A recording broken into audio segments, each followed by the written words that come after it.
povo, cuja nação era Israel, e Deus ungiu essa nação como reis e sacerdotes.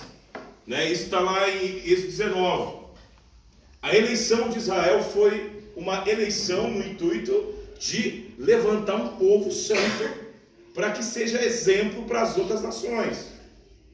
Então Deus deu uma missão para Israel. Israel, infelizmente, não conseguiu cumprir isso em plenitude. Mas um Messias judeu, chamado Jesus, conseguiu cumprir essa missão. Ele morreu, né, pelos nossos pecados e pelos pecados de Israel. E todos aqueles que o receberam tiveram o direito de chamar de filho de Deus. E ao você receber o intuito de ser um filho de Deus, Deus derramou uma missão para você. E a missão que Deus derramou para você é de restaurar todas as coisas. Que vai se fará o quê? Novos céus e nova terra. A partir do momento que você entender isso dentro de você, você vai entender o contexto aqui de Atos. Por quê? Apocalipse 21:10 fala assim: e me levou ao alto monte, e vi a nova Jerusalém que descia do céu. Você foi chamado para uma restauração de todas as coisas. Vai ter arrebatamento? Vai. Só que você não foi chamado para morar no céu. Você vai morar aqui na terra, porque o céu vai descer. Então você está preparando um caminho de fusão do mundo espiritual com o mundo físico. E você tem um intuito, isso em Cristo, você trazer uma nova legislação para a terra. Eu fiz há 2 meses atrás uma missão lá na Suíça. Praticamente conheci os cantões inteiros lá, porque lá são chamados do quê? Lá eles chamam de cantões, né? Não é norte-sul cantões. Conheci o cantão alemão, né? Que fiquei lá em Oppt com Zurich. Conheci o cantão, no caso, italiano, que é a cidade de Poschiavo, nas montanhas. Conheci a parte francesa também, né? Que é a parte de Genebra ali, local que a gente ficou. E o que Deus mostrou para mim ali? Cada local que você vai, existe o que? Um sistema político. Alguns se igualam ao sistema da Bíblia, porque o sistema da Bíblia que você vive em Cristo é um sistema político. A palavra política significa, vem do grego, que significa o quê? Aquele que se interfere no andar de uma comunidade. O Jesus que você serve, ele teve a missão de se interferir no andar de uma comunidade. E ao se interferir no andar de uma comunidade, ele permitiu o quê? Ele permitiu que você mudasse pelos seus pensamentos. Muitas pessoas falam assim: arrependei-vos. A palavra arrependimento, ela vem do grego metanoia, que significa o quê? Mudança de pensamento. Então, quando você muda o seu pensamento da política pecaminosa que vive o mundo e anda numa política do reino, você traz os céus para a terra. Aí você vai começar a entender o Pai Nosso. Venha o teu reino, seja feita a tua vontade, assim na terra como no céu. Diz assim, eu vou trazer a política do reino para essa terra. Em nome de Jesus. Como que você traz a política do reino para essa terra? Quando você entra na missão que Cristo colocou para você. Quando Cristo ele estabeleceu algo aqui, depois que ele foi sepultado no madeiro e ressuscitou, ele chamou 12 para restituir algo que foi perdido. Como que funcionava a antiga Israel? A antiga Israel ela estava subdividida entre várias classes de judaísmo, onde cada um pregava algo que achava que estava certo e bem entende. E Jesus veio e corrigiu tudo isso. E ele deu uma missão aos seus 12 apóstolos. A missão que ele deu aos seus 12 apóstolos é o quê? De apresentar as boas novas do reino, que é o Evangelho. Muitas pessoas falam de Evangelho, mas não sabem nem o que é Evangelho. A palavra Evangelho, que é Evangelho em grego, né, veio do hebraico Bessorá, é boas novas, boas notícias. E as boas notícias que Cristo dá é apresentar a instrução do Pai à terra. Porque se você leva a instrução de Deus aos 4 cantos da terra, se você tem essa missão dentro de você, automaticamente você vai estar anunciando que as pessoas precisam se arrepender. E se arrependimento é mudança de pensamento, se você segue a instrução do pecado, você vai ser obrigado a seguir a instrução de Cristo, para que você mude os seus pensamentos. Isso é conversão. E aqui algo muito interessante, que os discípulos eles estavam perturbados com a morte de Estevão, e eles estavam mais quietos e calados. Mas houve uma motivação dos hebreus que viviam na diáspora, em Chipre e outros locais. Eles estavam fazendo o quê? Eles chegaram ali em Antioquia, através dos gregos, e anunciaram a palavra. E diz aqui que eles estavam se voltando ao Senhor Jesus.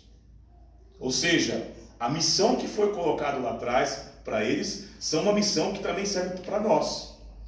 E esse projeto que vocês estão fazendo aqui, pessoas que fazem parte ou colaboradores desse projeto, são pessoas, são algo que você, é algo profético que está sendo o quê? Anunciado. De mudança. De você viver da forma que Deus quer que você vive. Amém? Tem muitas pessoas, por exemplo, onde eu palestrei na Suíça, são pessoas muito cultas e esclarecidas, né? E aqui no Brasil nós temos o quê? Nós temos uma dicotomia de dividir religião de política. E é uma ignorância muito grande. Por quê? A palavra religião, ela vem do latim religare, que significa você estar religado a algo que te traz salvação. Política está associado ao andar de uma comunidade. E se você segue a política do reino, você está andando conforme o reino quer. Por isso que você é peregrino em terra estranha. Por quê? Porque você vive a missão de estar andando conforme Deus quer. E aqui algo muito interessante que foi citado aqui em Atos, no verso 26. Os crentes de Antioquia foram chamados os primeiros cristãos, né? A palavra grega ali é cristianos. Fala assim, cristianos. Cristianos, que é cristão em português, significa seguidores do Messias. Christos, em grego, significa ungido. E veio do hebraico Machia, ungido. Então você que está aqui, você é um seguidor do ungido. A instrução que o ungido passou para nós é uma instrução que nós temos que levar aos quatro cantos da terra. E o que mais me deixou preocupado de viajar pela Europa, né? Eu tive a oportunidade de ir até a Áustria, né? Eu fui em St. Gallen, que é a divisa com a Áustria. Encontrei um amigo que eu não via há 20 anos, que é o Rodrigo. Eu perguntei para ele assim, como que está a igreja na Áustria? Tem que rodar quase 100 km para encontrar na igreja. O Islã está tomando conta de tudo. Você acha que a igreja está crescendo na Europa? Mentira! A igreja evangélica ela diminui na Europa. Os templos que eram evangélicos se tornaram mesquitas muçulmanas. O niilismo filosófico, sabe o que é niilismo filosófico? A desconstrução dos conceitos judaicos cristãos de família é algo que enraizou na Europa. E cada dia que passa, quando a pessoa não vira muçulmana, ela vira ateu. Por quê? Porque as igrejas não estão investindo em missões. Quando eu fiz o seminário da história da igreja, eu fiz um estudo com o senador Baker. Ele falou assim, sabe por que o Islã cresceu tanto? Porque o Islã investe em missões. Sabe onde menos as igrejas investem? Em missões. Elas investem em templos bonitos, mas não investem em missões. E na Europa estamos perdendo a guerra. Aqui no Brasil nem tanto, mas na Europa estamos perdendo a guerra. Por que estamos perdendo a guerra? Porque em 10 anos a Europa será um continente muçulmano. Por culpa nossa, que não estamos fazendo o dever de casa, de levar essa política do reino. E o mais preocupante é o quê? Que o Islã, ele é uma religião, né? Estado. O que é uma religião Estado? Eles também têm um ensinamento teocrático. Esse ensinamento teocrático, eles trazem a política do Deus deles, de governo e religião junto. E se nós não levarmos o nosso governo, que é a Bíblia, através de Cristo, de política e religião junto, nós vamos perder a guerra. Quando a Lu me convidou para participar do SOS Missão Vida, e eu li o estatuto, eu vi que Deus usou a vida dela. Por quê? Porque tem projetos e pautas ali que eu assino 100% de ajudar o campo missionário. Eu tenho um grande amigo meu, Jones, que estava nos Estados Unidos da América, agora está lá no Uruguai, com trabalho lá. Ele e a sua esposa Questo, que é uma norte-americana. O Jones falou que lá nos Estados Unidos da América existe um trabalho muito forte em cima do campo missionário. Se você chegar lá e mostrar que você é um missionário, se você estiver no hotel, você dorme de graça no hotel. Se você chega para comprar um pão de manhã e você fala que você é um missionário, eles abençoam você. Mas não é qualquer lugar que isso acontece. Eu tive no local que é um país totalmente organizado, é um país rico, mas ao mesmo tempo que eu vi um país organizado e rico, né, eu vi que as pessoas, elas necessitavam de instrução dentro da Bíblia. Por quê? Não se crê mais na Bíblia como crê aqui. Aqui é muito fácil você pregar o Evangelho. Eu falei para minha esposa de manhã, falando para o Rodrigo, vai pregar lá. Eles não escutam. Por quê? Se você não oferecer um culto racional, se você não apresentar uma racionalidade para eles lá de como andar na fé, eles não vão te ouvir. Isso é muito importante. Então, por exemplo, quando você trata de missões, você trabalha com aspectos de onde você vai. Tem pessoas que chegam até mim e acham que missão é brincadeira. Tem uma vez você, pastor, você foi para a Suíça, quero ver você ir para a África. Na África você vai passar a pobreza, que é muito grande lá, e as doenças, porque o saneamento básico lá é escasso. Só que na África, você prega, eles te escutam.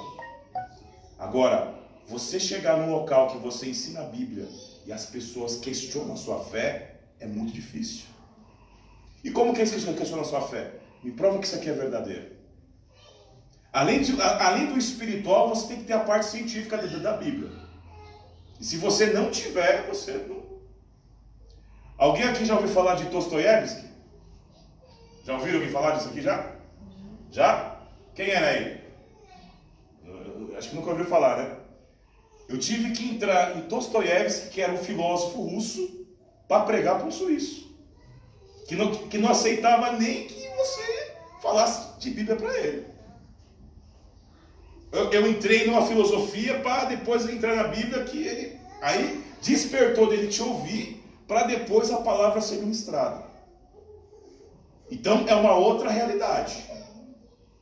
E muitas vezes nós não sabemos essa realidade que está por vir. Então SOS Missão Vida é um nome profético que vocês colocaram na ONG. Por que SOS Missão Vida? Muitas vidas estão morrendo por não conhecer a palavra de Deus. E nós temos uma função do quê? De levar a palavra de Deus para essas pessoas. Eu creio que pessoas que estão aqui hoje têm sonhos e projetos e metas. Eu preciso viajar para fazer missão? Não. Você pode começar a fazer missão com o seu vizinho, na sua casa. Por quê? Se nós criarmos uma igreja forte, quando eu falo igreja forte, estou falando de placa de igreja. Isso aí, infelizmente, tinha que cair por terra. Se as igrejas se unissem para fazer um trabalho forte de missão, não estava tão dispersos os povos hoje em dia. Então, se você colocar na sua mente que você tem uma missão para fazer, você vai entender que, às vezes, coisas na sua vida não aconteceu ainda, porque você não se adequou ao projeto de Deus. Mas você que está aqui essa noite, talvez você chegou aqui aflito, Deus tem uma missão para você. E essa missão é que você alcance os objetivos dele. Paulo estava em Tarso aqui, né? Shaul, né? O nome dele em hebraico é Shaul. Tem pessoas que acham que Paulo se converteu e virou Paulo, né? Não, o judeu, ele tinha o nome de diáspora, porque Paulo nasceu em Tarso, mas ele tinha, no caso, os pais hebreus. Então, o judeu, ele tinha a seguinte crença. O nome de batismo, Shaul, que é Saulo. O nome de diáspora, que em grego é Paulos. E eles criam que, quando Deus vier, vai dar-lhe um novo nome, que está escrito em Apocalipse. Essa crença que está em Apocalipse é algo que faz parte da cultura judaica milenarmente. De você ter o nome de batismo, o nome de diáspora e o nome santo que virá. E Paulo estava em Tarso. Por quê? Porque ele teve que fugir de Jerusalém, porque os seus compatriotas queriam matá-lo. Por quê? Ele tinha uma missão, só que quando ele teve um encontro com Cristo, Cristo deu outra missão para ele. E ele começou a entender. Ele tomou um choque ali quando Cristo falou com ele. E Deus tem algo novo para você essa noite aqui. Amém. Deus tem um tempo novo para você aqui essa noite. De você entender a sua fé. O que o suíço mais pede para a gente explicar é o quê? Entendimento. E nesse ponto eles estão corretos. Por quê? Aqui no Brasil, eu não estou falando mal, é uma autocrítica. Às vezes nós estamos mais focados em pular, sapatear, do que aprender a palavra. Eu sou um cara que conhece, eu amo o poder de Deus. Mas eu amo o poder de Deus de uma forma racional. O que vai curar o mundo é a palavra, não é você sapatear e orar em línguas.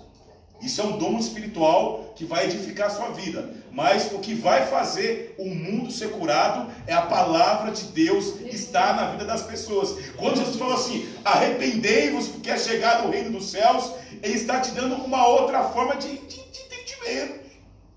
Uma outra forma de interpretar a Bíblia. É uma missão isso. E essa missão tem que ser entendida por todos. Esses primeiros cristãos aqui foram os primeiros não-judeus que surgiram em Antioquias, porque os primeiros cristãos todos eram judeus. Aqui foram os primeiros não-judeus em Antioquia. E Paulo ficou um bom tempo lá para ensiná-los. Para você ver como o pessoal está carente lá, eu ministrei em alguns suíços lá, mas eu ministrei mais para brasileiros que moram lá e portugueses. Pastor, não vai embora não. Aqui está difícil. Por quê? A vergonha que eu passei lá, irmãos, quando eu fui pregar em St. Gallen, eu ouvi um pastor suíço chamar a nossa igreja de bingo. Essa é a imagem que eles têm da igreja, no caso aqui no Brasil. Só quiseram me ouvir se eu apresentasse alguma coisa acadêmica. Se eu não tivesse apresentado nada acadêmico, para eles seria um lixo. Ainda mais que eu tenho problema de visão. Que eu enxergo só 25%. Fazer missão não é algo fácil. Cada lugar que você vai há uma barreira. Mas do que você tem que entender o que Deus colocou no seu coração para você fazer. Nem sempre nós vamos estar viajando para outro canto ou para ali. Mas antes de eu fazer a missão lá, eu já comecei aqui. Estava falando aqui para o Rodrigo. Os tempos de favela de IDR, Calux. Entrava nos becos ali andando, evangelizando, fazendo missão. Peguei muita experiência. De você entrar em becos assim, e você ver cara armado, né? Tava eu uma vez, eu e um outro amigo, ali na favela do Areião, entramos num beco, eu não enxergando direito, os caras engatilharam o revólver, você olhar para o cara e falar assim, ó, assim diz o Senhor, você é afastado. O cara tomar um susto assim, ó. Você está aqui porque aconteceu isso. E o cara começar a chorar, jogar a arma no chão e orar. No caso, arrependido. Isso não tem preço. Quando a igreja sair das portas para fora, é quando Deus vai começar a mudar a história de todo mundo. Aleluia. Quando nós saímos das quatro paredes, você vai entender a sua missão. Porque a igreja de Jerusalém não ficava entre quatro paredes. Ela saía para fora. Para pregoar. Os antigos hebreus chamavam os gentios, que somos nós, de impuros. Por quê? Porque se você observar a cultura da época, era natural o homossexualismo, era natural a pedofilia, a zoofilia. A única nação que não fazia isso era a nação de Israel. Então, quando os judeus crentes apresentaram o evangelho para esses gregos e romanos, eles mudaram os seus pensamentos.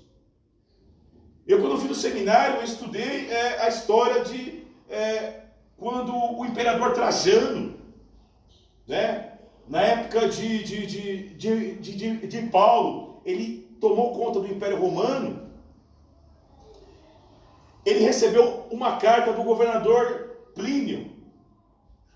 E Plínio escreveu uma carta para ele e falou assim: Trajano, esses cristãos aqui, eles são estranhos. Eles comem um corpo lá de Cristo, lá. Os cristãos eram chamados até de canibal.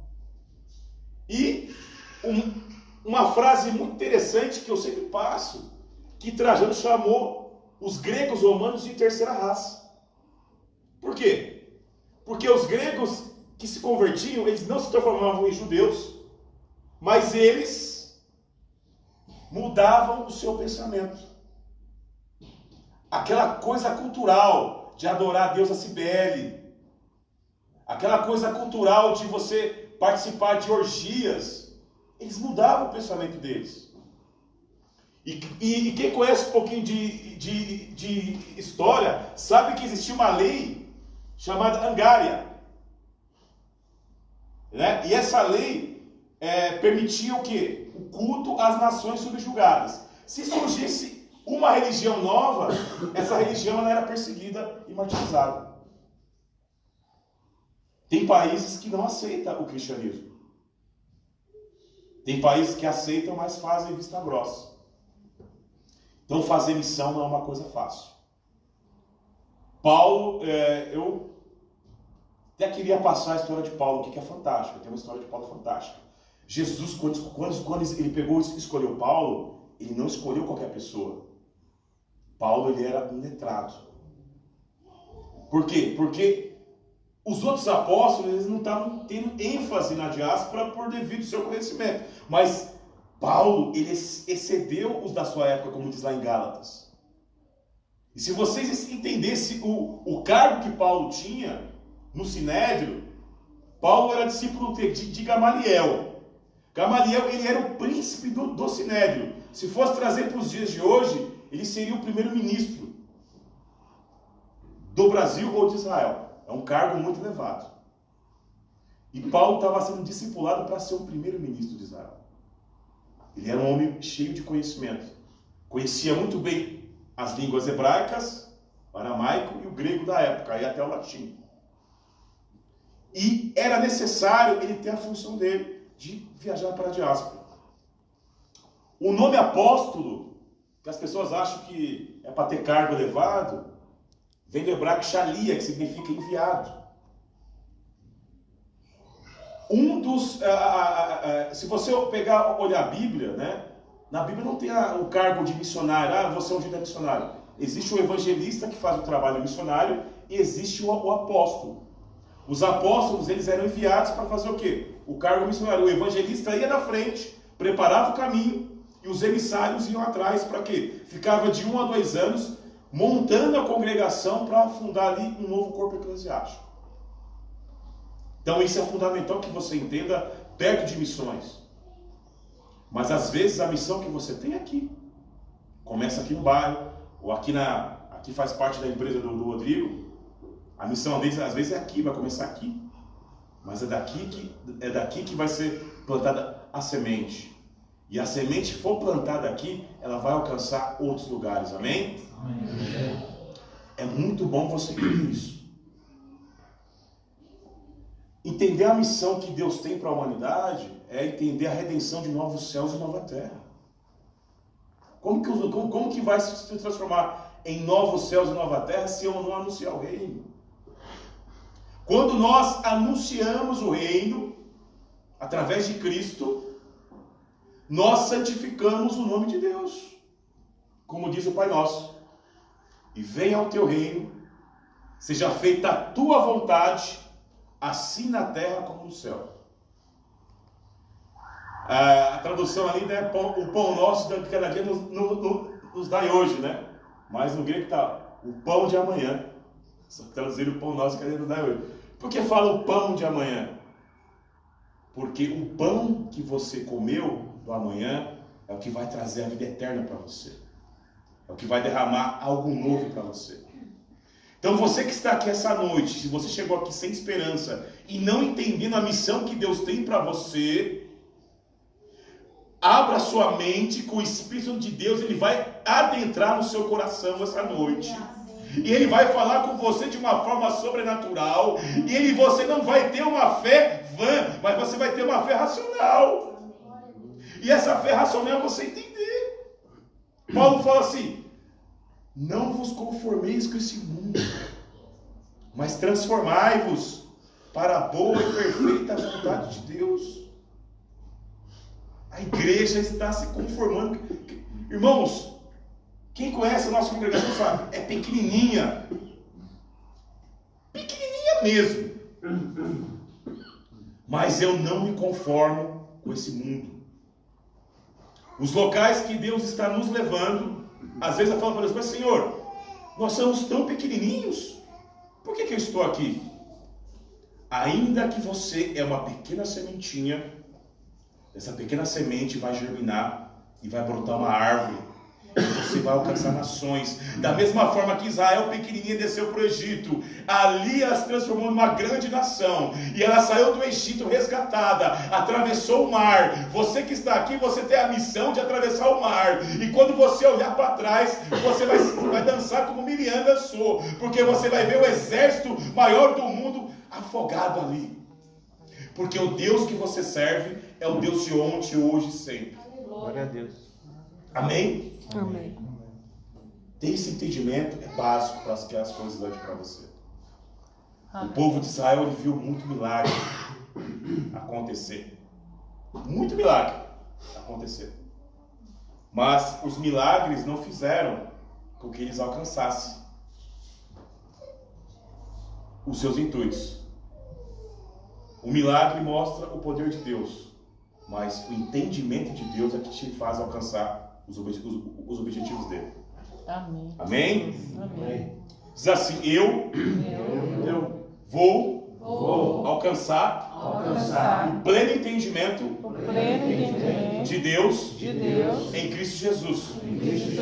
Eu vou entender hoje a missão que eu tenho como ser humano, servo de Deus, e o meu papel na sociedade cristã.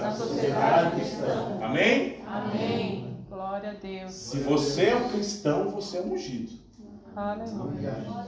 Você é sal da terra. Você é luz. Por que você é luz? Porque a palavra de Deus está escrita no seu coração e no seu entendimento. E perante as trevas você é luz.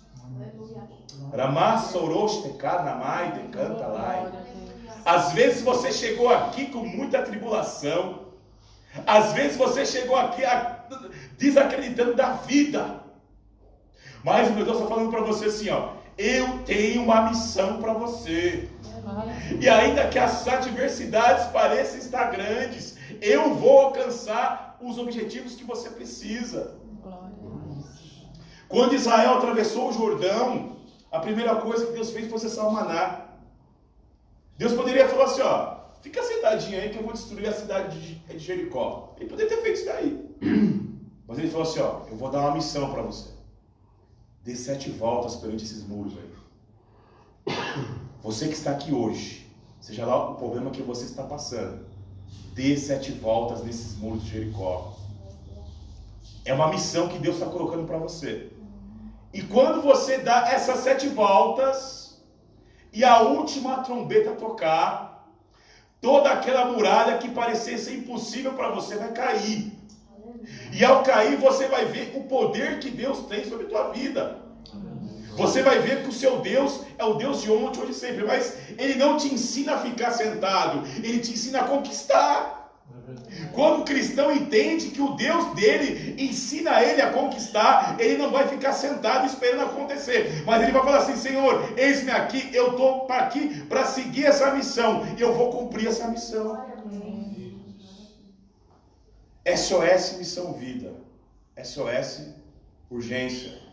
Missão, direção, vida. Tem a ver com respiração. A palavra vida em hebraico é Haim. Vem do verbo Hayá. O verbo respirar. Tem a ver com vida. Não existe vida sem respirar. No entanto, que a palavra vida vem do verbo respirar. Em hebraico. Na Bíblia. Então você está vivo porque você respira. O fôlego de vida que Deus soprou em você não é algo para morrer aqui. Você nasceu para viver eternamente. A morte é algo estranho, mas haverá um dia que os céus vão se abrir e Ele vai te chamar e você vai estar em vida eterna. Amém? Amém.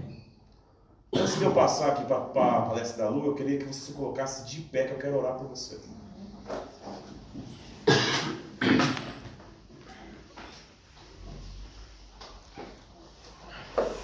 Pai, em nome do Senhor Jesus, todas as pessoas que estão aqui essa noite, Pai, e ouviram essa palestra de missões, que essa palavra internalize no coração deles, Pai. Aqui temos pessoas de várias denominações. Senhor, naquele grande dia não vai ter placa de igreja, vai ter a igreja de Cristo, pura e imaculada. Você vai chamar os seus remanescentes dos 4 cantos dessa terra. Judeus e não judeus em Cristo Jesus vão ser chamados nessa terra para alcançar os seus objetivos. Senhor, que o Senhor venha despertar a vontade de missões nessa congregação que está aqui. Congregação que está reunida aqui. Não só o Ministério Evangelístico a Caminho de Sião, mas todos os outros ministérios que estão reunidos aqui. Porque nós sabemos que quando esses ministérios forem, Pai, unificados, vida virão dentre os mortos. Pai, faça um avivamento na sua igreja. É necessário um avivamento, Senhor. Porque esse avivamento, Pai, não é orar e sapatear, orar em línguas, mas o avivamento é despertar suas pessoas para a vida eterna. Almas aí fora estão perecendo. Levante pessoas aqui. Cure pessoas de depressão. Porque Tu é poderoso para fazer isso, Senhor. Da mesma forma que Tu visitou Elias, porque Jezabel deixou palavras ali, Pai, para que ele se entristecesse. Levante pessoas aqui essa noite. Ó, Pai, cure pessoas aqui essa noite. Cure traumas de pessoas aqui essa noite. Ó, Pai, Tu me mostra pessoas aqui que têm traumas terríveis lá de trás. E que muitas vezes tenta segurar. Mas Tu é poderoso para entrar no coração, Pai, e romper todas essas barreiras. Pai, cure rejeição de pessoas aqui que se sentem rejeitadas. Pai, levante a autoestima de pessoas aqui essa noite, porque Tu é um Deus poderoso. Pai, levante a sua igreja para as missões. Labá de cantarai, chorou de cantarai. Sinta Deus te visitando aí, igreja, pela fé. Sinta Deus te curando. Rastocou e andai. Purostocom vrahai shekai nahai de kistekaz. Que eles possam, Pai, ter a sua visão, Pai. Pai, tira todo o peso espiritual de pessoas aqui essa noite, para que eles possam alcançar seus objetivos, Senhor. Prepare seus projetos para pessoas aqui. Prospere essa ONG. Desemperre, Pai, coisas que estão emperradas. Tira toda inveja lá, sorô de cantarai. Pai, que o Senhor prospere essa ONG, para que haja, Pai, mantimento em sua casa. Pai, que essa ONG cresça de uma forma sobrenatural, que missionários venham a ser preparados por ela. Que os projetos de curso a missionários sejam concretizados.